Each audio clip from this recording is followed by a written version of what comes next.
Hello, my K-drama loving Chingu. Hope you're doing well, and welcome back to my K-drama recap podcast, where I chat about the K-dramas I've finished, currently watching, and the upcoming ones I'm really looking forward to.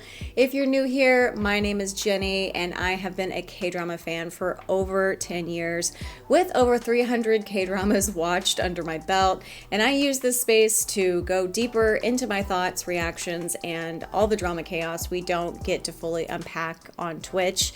Speaking of Twitch, I stream most weekends, currently on Saturdays at 9 a.m. Central Daylight Time, where we watch K-dramas live and chat in real time, which is super exciting. Been doing that for, gosh, has it been 4 years now? It's been a minute. And, right now we're watching Law in the City, which I'll talk about a little more in this podcast, which I think I started it in the last podcast too. So there's more to talk about with that one, and I'm excited to share my thoughts with you guys. And a quick shout out to my Patreon stans. Thank you so much for supporting this channel and helping grow such a fun and thoughtful K-drama community. If you're not already on the Patreon, I suggest you join. There is the free option to get early access there to YouTube videos, podcasts, plus anything I'm randomly sharing on my TikTok, Instagram, YouTube Shorts, you name it, you get them first on the Patreon. There's also a subscription that you can subscribe to as well, where you get Patreon only reactions from me, as well as replays from the Twitch stream if you miss those. So definitely check that out if you're not already a K-drama stan. Now let's talk about August. In the last podcast episode, I did talk about how I was in a bit of a rut. And to be frank, I did not complete any K-dramas in August. I completed 2 Japanese dramas, and there are 2 K-dramas that I am currently watching. One is the newest Patreon only reaction, and then Law in the City, which we're watching on Twitch. So if you're okay with it, we're going to be talking about the J-dramas I watched, and then maybe we'll also talk about K-dramas that are coming up that look really exciting, because I definitely forgot to talk about those in last month's podcast. One last thing before we dive in, during each episode, I also give my final star rating for any completed dramas, which I update over on mydramalist.com. Not sponsored or anything, it's just the platform I use to track all the K-dramas I watch. So if you're curious to see how I rate things or want to track your own, feel free to check it out, friend me on there. And with that, let's get into the completed dramas of August. So first and foremost, I want to start with Marry My Husband, the Japanese version. This one was actually voted on the Patreon in the first J-drama reaction on it. So it's making history over here. But Marry My Husband Japan is the Japanese spinoff of the Marry My Husband series, which was the K-drama, but originally was a webtoon. So this is the Japanese spin on it. I guess I'll just read the premise anyway, even though we kind of know what it's about. But the protagonist, Kanabi Misa, who has always lived a life of a supporting character because she's too kind and always puts others first, believes in her best friend and husband and continues to do her best, but she loses her life due to their betrayal. However, she suddenly realizes that she has traveled back in time to 10 years ago. Misa plans revenge to ruin her former best friend and husband, but her encounter with Suzuki Wataru, a department manager with whom she has no connection in her first life, brings about a new change in Misa's heart as she seeks revenge. So this one, I guess the format for Japanese dramas are different. It says it's a standard series. It's 10 episodes long versus the K-drama series, which was 16. It technically aired June 27th through July 25th of this year, so it is a current J-drama. It aired every Friday, and you can watch it on Amazon Prime. It is 13 plus in content rating. Sato Takeru, I'm a little more familiar with. Koshiba Fuka, I haven't seen her in anything. None of these titles are looking familiar to me, so she was new to me. She played Kanbi Misa, which is the main lead, and then Sato Takeru. Oh yeah, Princess. He has been in a good amount of stuff. So Glass Heart, which I literally watched after this because he was in it. Why Didn't I Tell You a Million Times? Have not seen that one, but have definitely been interested. I did watch An Incurable Case of Love. It happened. What has he been in? I mean, he has been in so much. I'm trying to find the specific... Was this it? Yeah, Princess D. I'm not even kidding you guys. From 2006. Because before I started watching K-dramas, I did delve into the J-drama world because I was a big anime fan back in the day. I think the first J-drama I really watched was My Boyfriend is a Dog or something to that translation. And it was this woman who literally was in therapy because she just couldn't emotionally connect with people, I think was the premise. And then she meets this younger guy who wants to be a dog, and she's like, I've always wanted a dog, and he's like, I'll be your dog. And it just becomes kind of like kind of like Love and Leashes, but not really. First Love. Oh, I think I tried watching this one, and because it was a melodrama, I couldn't get through it. It was too sad. The J-dramas, yeah, the Japanese, they are not afraid of just like breaking your heart and going dark and deep, which surprisingly in Marry My Husband was not as dark as the K-drama. There definitely were a lot of differences between the J-drama and the K-drama, which I don't fully think I can unpack here right now because I am actually rewatching Marry My Husband in the background. I guess I could put that back on my watch list. Am I allowed to do that? Like, let's give myself some credit that I am watching another K-drama. I'm just, rewatching. Oh, I guess I can't. Well, I am rewatching it. I'm on episode 6 because I do want to kind of build a better comparison. I will say that I'm not as big of a fan of the male lead character and personality. So Sato Takeru, he's a little more cold, a little more bossy, but also Kashiba Fuka, she comes, she has her sort of blossoming moment, but really she does not go as hardcore as our K-drama comparison. I'd say that yes, the revenge was strong and a good point in this version, but it was a little more wholesome, our asshole boyfriend does hit her, but I think I was more scared for our girl in the K-drama than in the J-drama when it came to the ex-boyfriend. Now, they did make the female villain in the J-drama much smarter. She still used her feminine wiles like our K-drama character, but she is smarter. She figures things out. There's kind of a twist in that moment where she catches on immediately what Kambi Misa was doing at the end. She couldn't believe that she fell for it when she sort of connected the dots.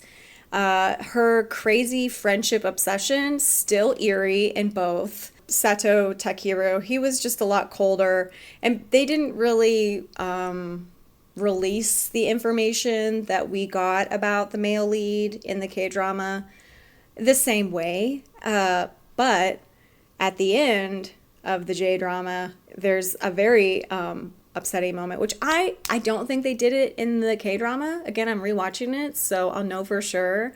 But there is just a very meaningful scene where he does get into another car wreck.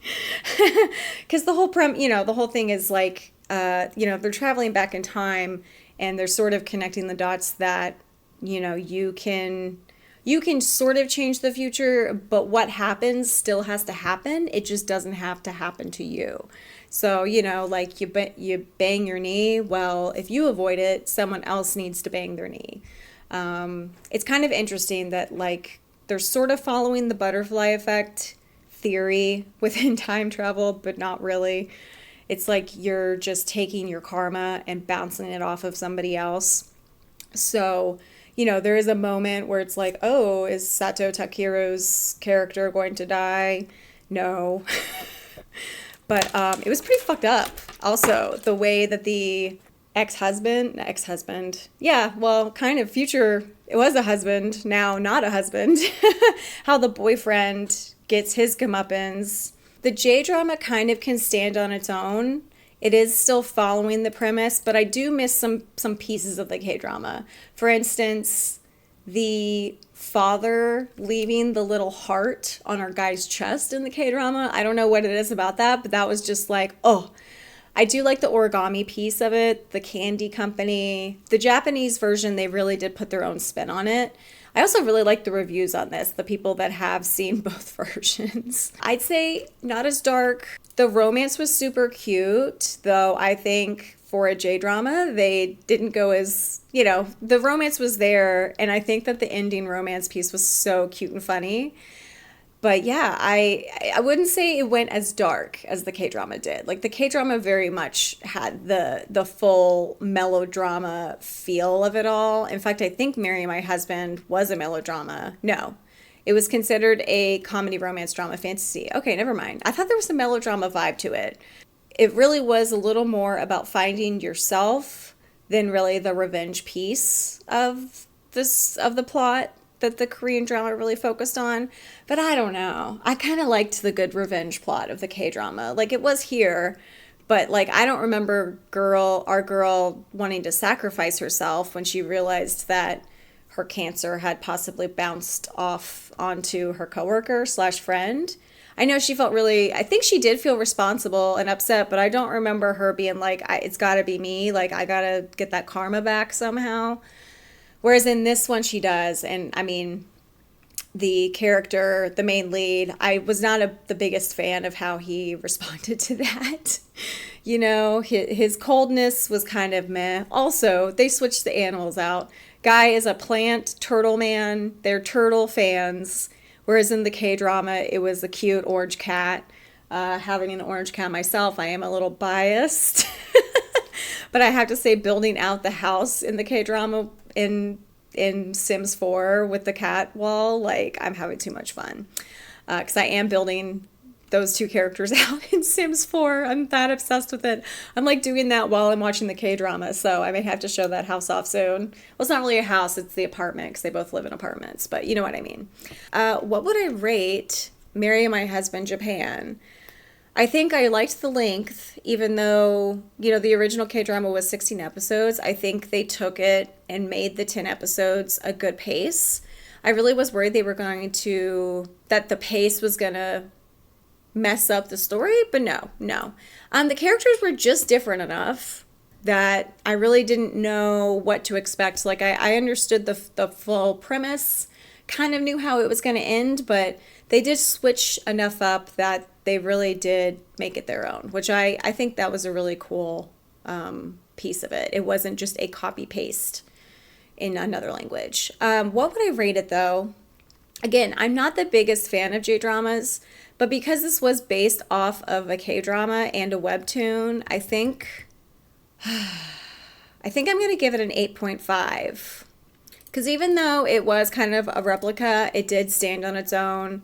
The character and growth in the characters was really fun to watch. Again, Sato Takeru, great job. I just didn't like how cold he was to Kambi in a few of the situations, whereas our Marry My Husband K-drama main lead was just green flag after green flag. I don't think he ever put her in her place like he did, but she kind of needed some tough love. We'll see if I am wrong about that, because I have a terrible memory. Like, I remember certain scenes from the K-drama, but there's definitely a lot that I'm catching on the second rewatch that I'm like, oh yeah, that happened. Whoops.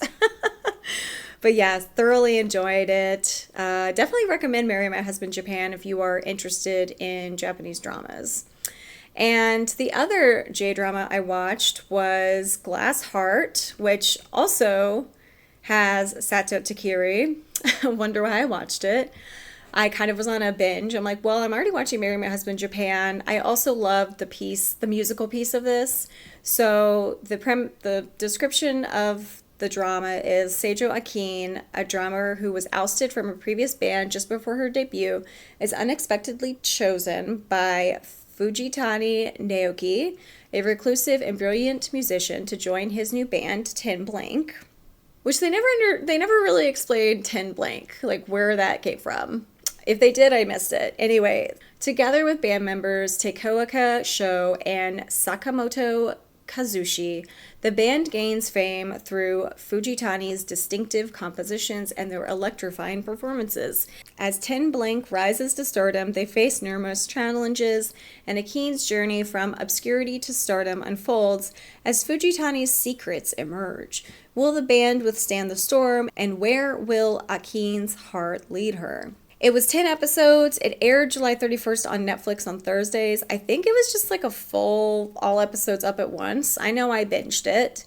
And it's adapted from a novel, and it's a music romance drama. I thought the music was really cool. I actually really enjoy Japanese rock, J-rock, I guess you would call it. I wouldn't consider it J-pop, but I could be wrong. I'm not the... I like music, but I am very much a tourist in the music world.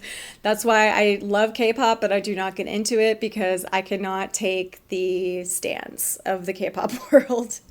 I'm too scared. I'm not Johnny K. I'm not here fighting them on TikTok.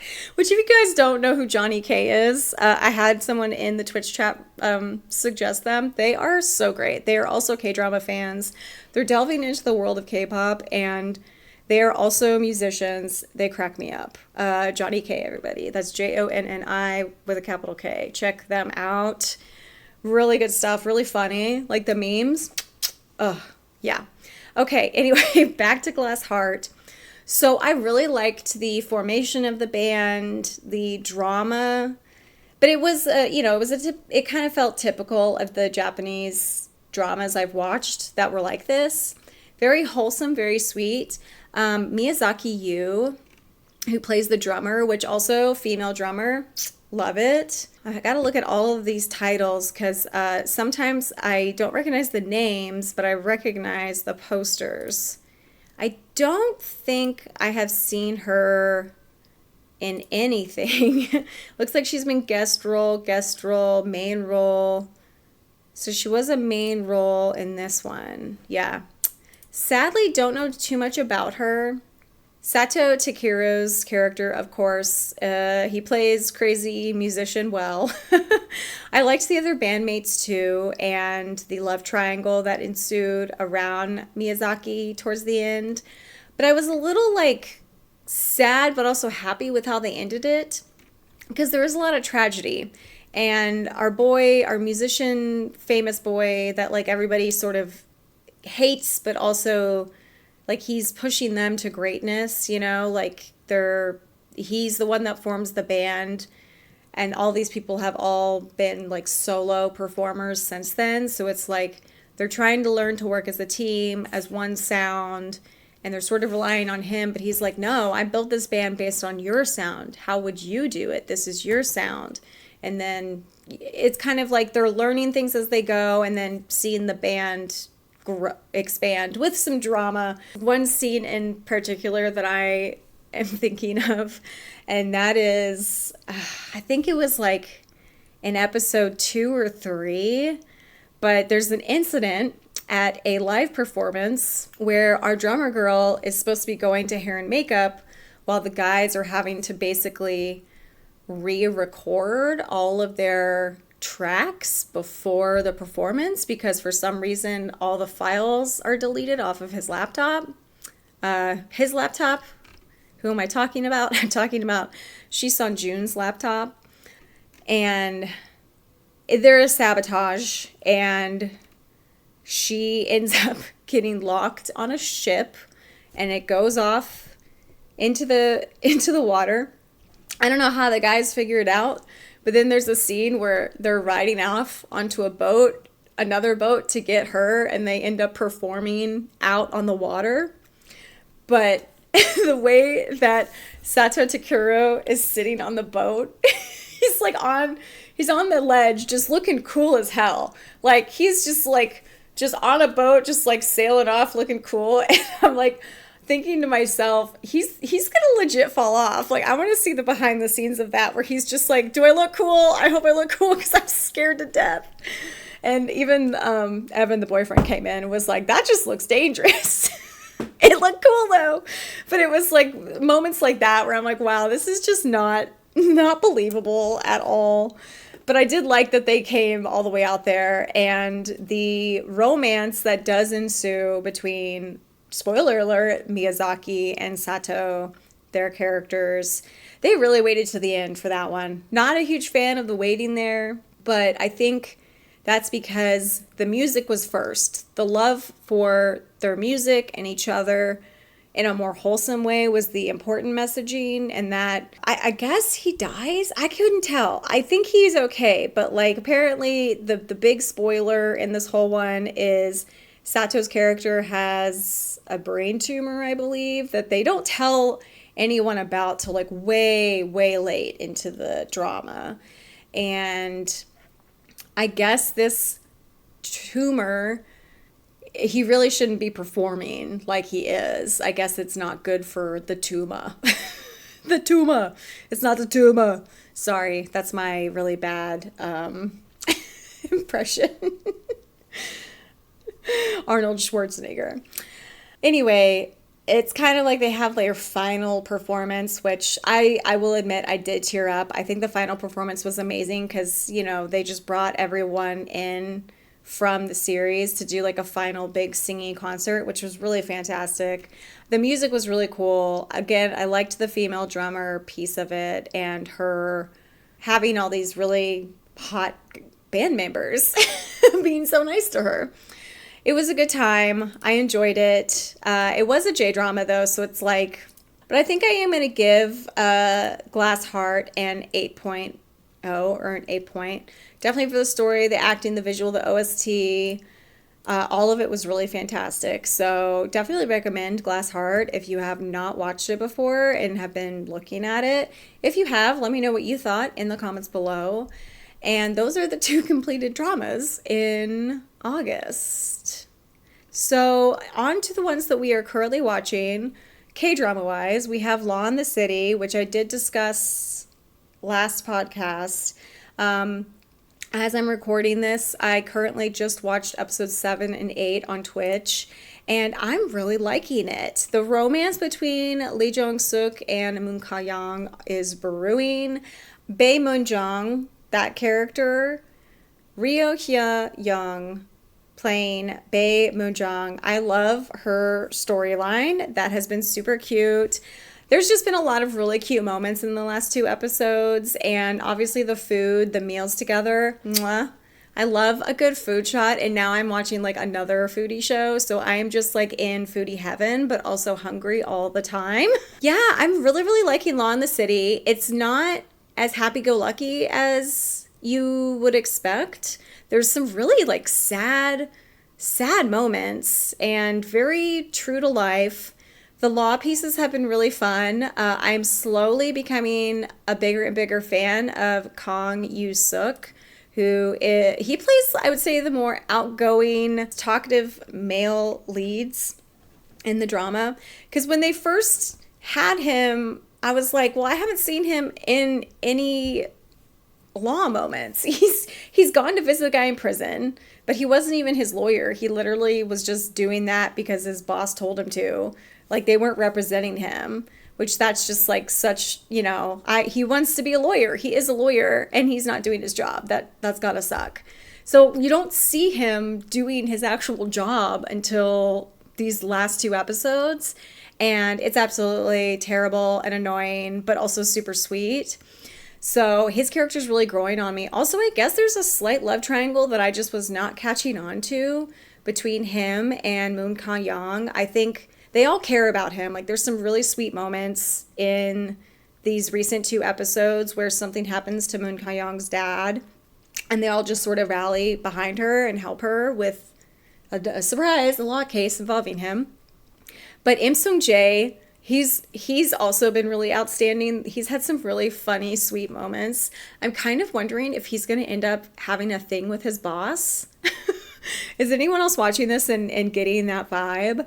I'm kind of here for it, but Im Sung-jae and Kang Yoo-suk, they're both drawing me in. I'm getting more and more invested in their characters.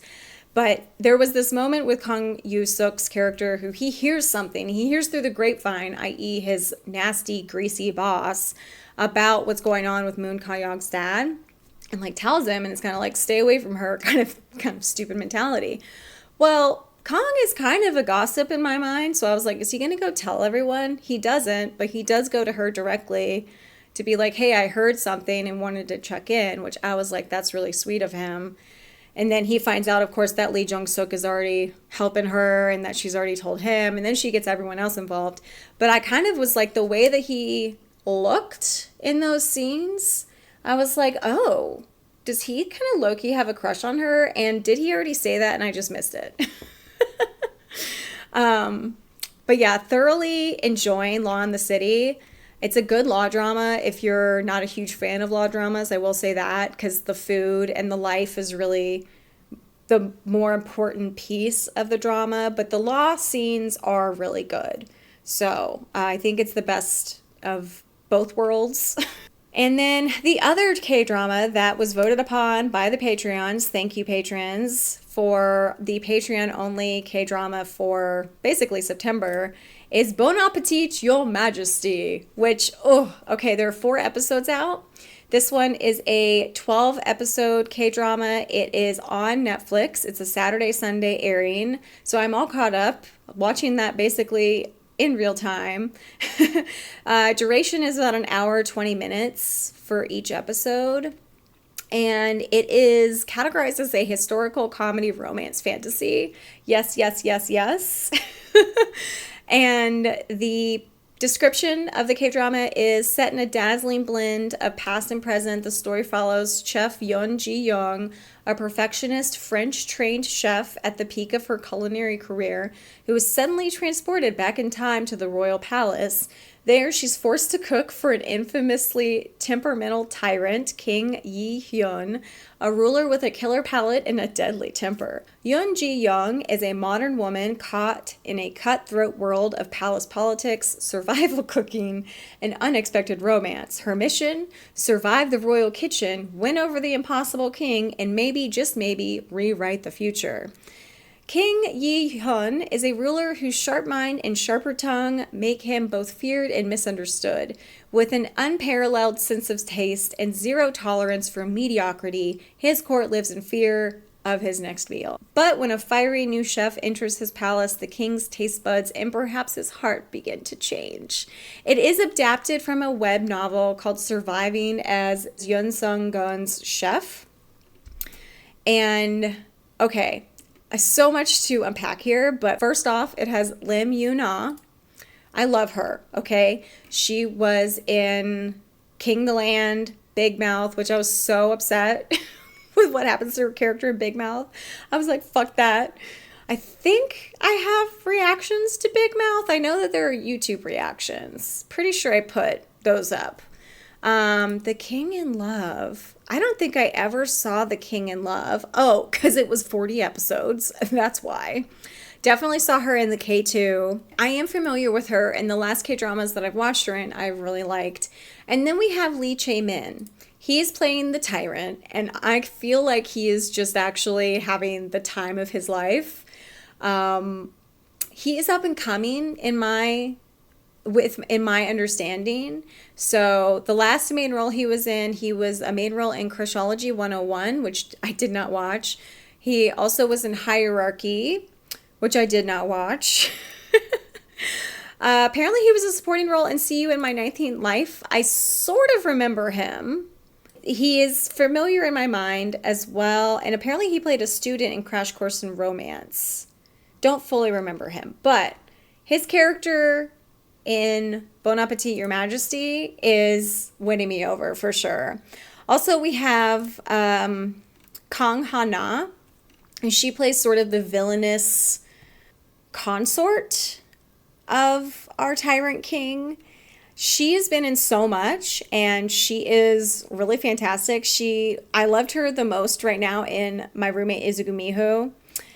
Oh yeah, she was also in Startup.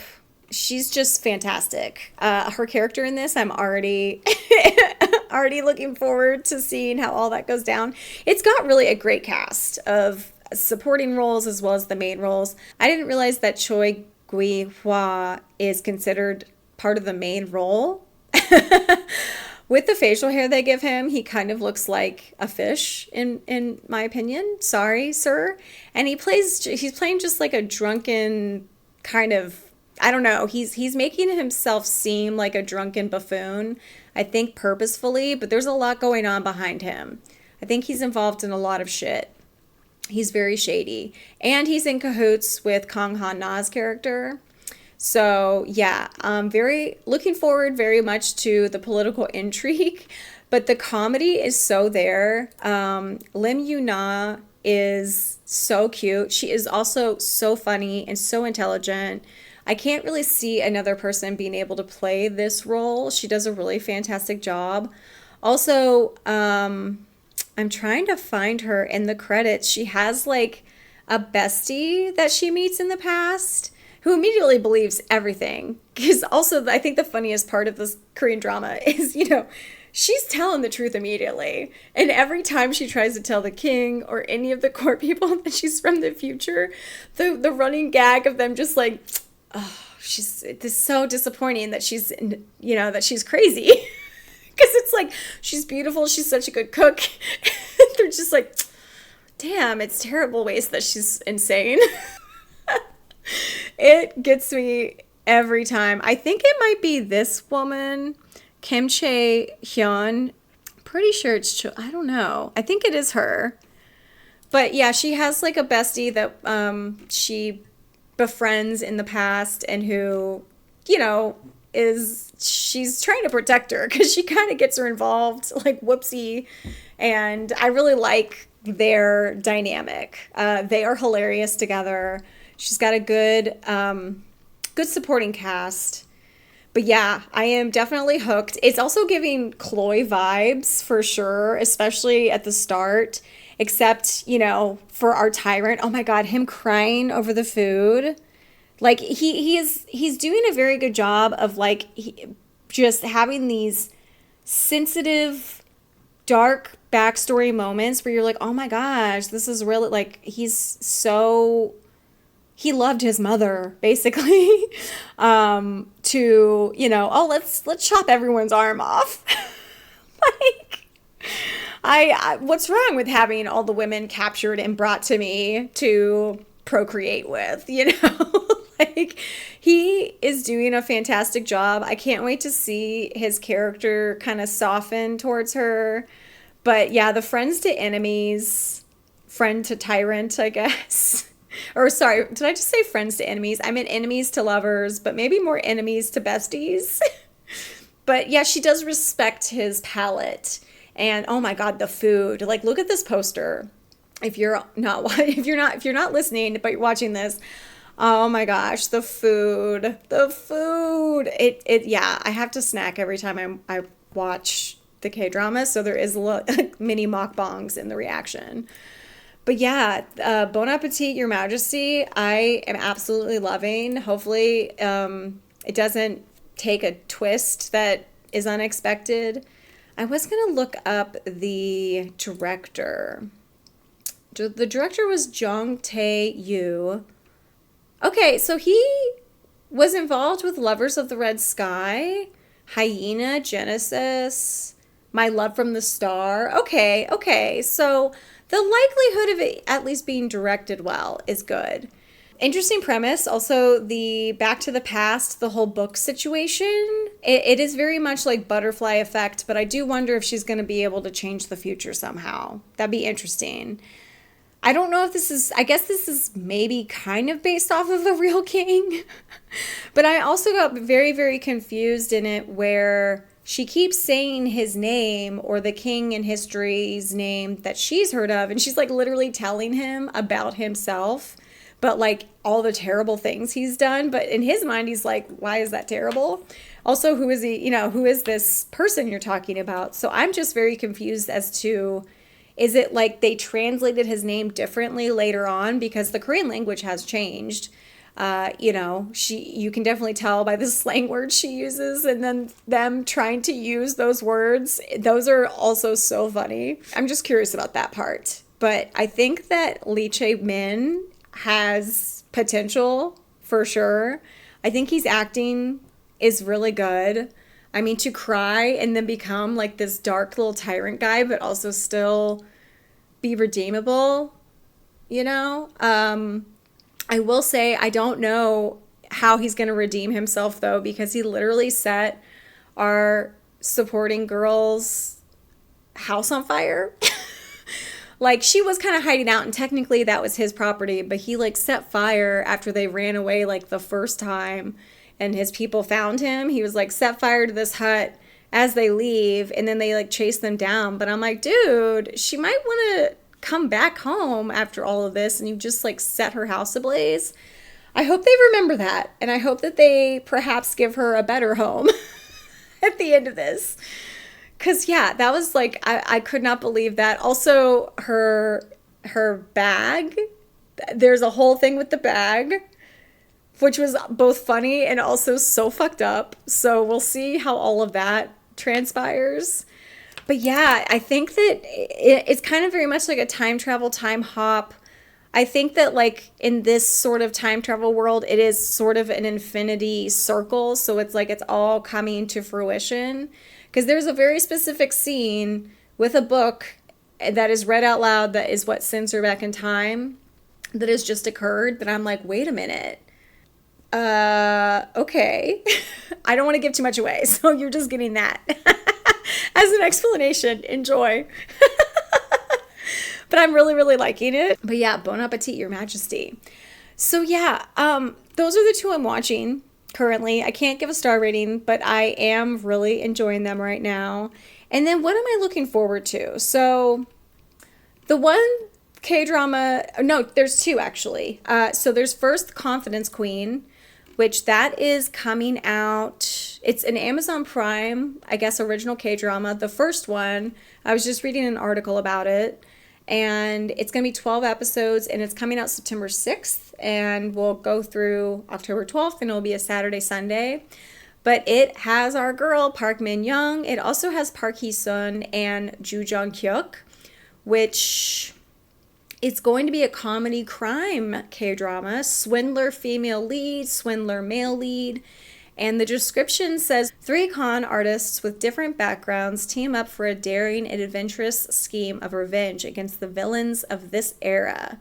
Okay, so they're stealing for good, kind of Robin Hood style. Yoon E-rang, a con artist with an IQ of 165 and a genius-level mind in the top 1%, leading the group as a confident and charismatic leader with a 4-dimensional way of thinking. James, a veteran con artist with humor and wit, showcasing a versatile skill set as a master scammer. Myung-gu Ho, the youngest member of the Confidence team, with a pure and upright character, bringing out the adorable charm of a playful and affectionate youngest member. Interested to see Park Hee-sun. Oh yeah, he was in Squid Game 3. Okay, I thought that's why he looked familiar. He was a supporting role in Moving. I know he played one of the bad guys in Moving. Dr. Brain. He's been in a lot of stuff, but I really have not watched a lot of his K-dramas. So I am interested to see him. And in the K-dramas that I have seen him in, I think he's played like a villainous role. So Joo Jung-hyuk, I'm a little more familiar with. He was in The Witch, Unmasked. Did I watch that one? No. Frankly Speaking, I remember him in. Oh yeah, he was in Dr. Romantic Season 3, Extraordinary Attorney Woo. He kind of played like the a-hole attorney in that one. Oh yeah, he was also in Yumi Cells, Happiness, DP, My ID. Oh yeah, he was just a guest role in that. But I did watch My ID as Gangnam Beauty. So I'm a little more familiar with him. I think he's supposed to be the younger character they were describing. I do wonder if there's going to be any romance. I kind of hope not. I don't know. Park Min-young. I'm excited to see her character in this. But like I said, there was an article where she's kind of worried about this one. Because this, again, is like the first Amazon exclusive, like created for Amazon Prime, and she's the lead of it. But I think that they chose a good lead to try and build out a original K-drama series around. So looking forward to that one. Also, mostly just because of the song choice that it gave me, but I am also really looking forward to Genie Make a Wish, which that's going to be a Netflix one. It's going to be 12 episodes long. That's coming out October 3rd though. So we've got a ways to go before we get to see this one. But it's a comedy romance fantasy, so like right up my alley. And the description has me in a slight chokehold. And also they updated the poster to this one where literally she has a knife to his neck and he's like trying to choke her out. And the description goes, cold, impassive, Ga Young has spent her life under her grandmother's care. There's a grandmother involved. That grandma's gonna die. Sorry. They always kill the grandmothers off and I hate it. Whose watchful eye and tough love approach have helped keep Ga Young's psychopathic tendencies in check. Okay. She's playing like a not good person. I'm already here for it. And my nose is dripping, excuse me. When Ga Young unexpectedly stumbles upon a magical lamp, she awakens the mysterious spirit Genie from his 1,000-year slumber. And yes, he promises the young woman 3 life-changing wishes. Unleashed into a new millennium, Genie's mischievous magic shakes up Ga Young's quiet life, and as he navigates the unfamiliar realities of the modern world, the two find themselves in a surprising whirlwind romance. I'm already laughing about this premise.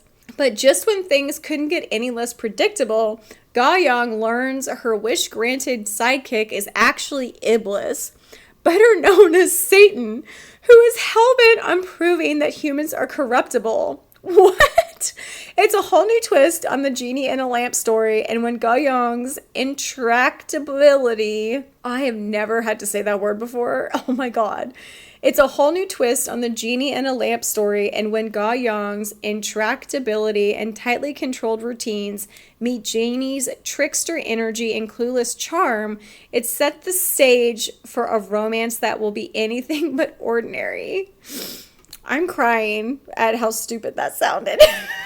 Okay, so psychopathic female lead, it seems like she's very much in a routine for her own safety and others, and he's coming to just fuck it. Oh my god, and I like that he's Satan.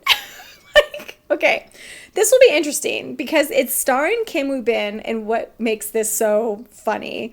Also, I wonder how long they're going to keep him with like the long hair. I hope the whole show, but maybe not. I feel like they might try to modernize him a little bit, i.e. give him a haircut so he doesn't look so silly with the long hair the whole time, but who knows. I'm really here if they keep him in the Genie garb the whole time. It also has Bae Suzy. She's playing, obviously, the psychopathic female lead. I'm honestly looking forward to see how she portrays that.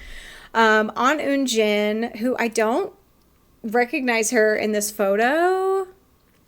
Oh, it's her. It's our... Okay, I recognize her now. Yeah. Oh my gosh, My Dearest, Resident Playbook. Okay. The Witch's Diner. I remember her now. Oh yeah, she was in season 2 of Hospital Playlist. Okay, I remember her now. And then we have Steve. No, he's also a main role. Okay. So yeah, looking forward to Genie Make a Wish. Very interested to see the premise of that. I really am. Like, the poster is really saying a lot. Because in the original poster, he was like, I think just standing behind her as she was like holding the lamp. But in this one, the lamp is like throwing askew and she's ready to stab a guy. I'm kind of here for it. But yeah, the whole premise that he's really trying to kind of prove that humanity is evil and really he's Satan. I hope that's just ChatGPT not fully understanding the translation. I don't know. But I am interested in seeing this. I think it's going to be fun. And that's the end of the podcast, everybody. Hopefully it was a quick one. Probably still chatted. Yeah, still chatted for an hour. Had plenty to talk about. But I hope you enjoyed. Thanks for staying to the end to hear my goodbyes. And thank you to the Patreons again for your support. You were amazing. Let me know if you watched any of these J-dramas or K-dramas in the comments and what you thought of them. And what are you currently watching? I'm curious to know. And make sure to subscribe to the Patreon and the YouTube channel to get updates if you are interested in more. Bye.